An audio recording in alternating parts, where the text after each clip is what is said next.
Star प्रवाह वाहिनीवरील लग्नानंतर होईलच प्रेम या मालिकेत सध्या रोज नवीन ट्विस्ट पाहायला मिळतोय.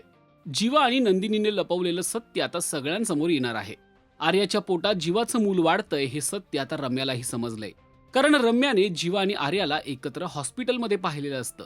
त्यावेळी काहीतरी गडबड आहे असंही तिच्या लक्षात येतं. ती हे सत्य शोधण्यासाठी खूप प्रयत्न करते. अगदी त्यासाठी ती देशमुखांच्या घरी येऊन राहते.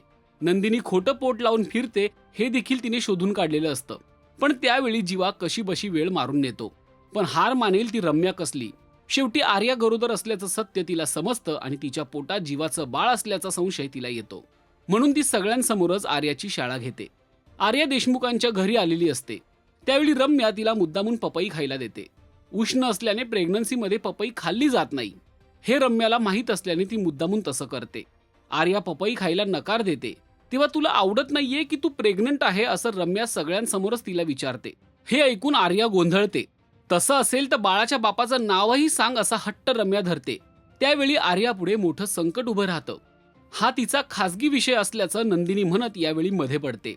तेव्हा जीवा सगळ्यांना गप्प करतो आणि म्हणतो, मी सांगतो आर्याच्या बाळाच्या बाबाचं नाव.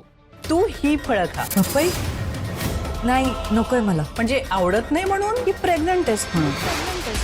अगं सांग ना आर्या, बाळाच्या पप्पांचं नाव. हा सांग ना ग. बसू आत्या.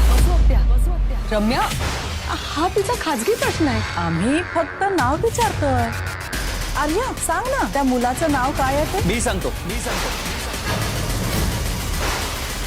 आता जीवा खरंच स्वतःचं नाव घेणार की अजून वेगळंच सत्य समोर येणार हे पाहणं महत्त्वाचं ठरतंय.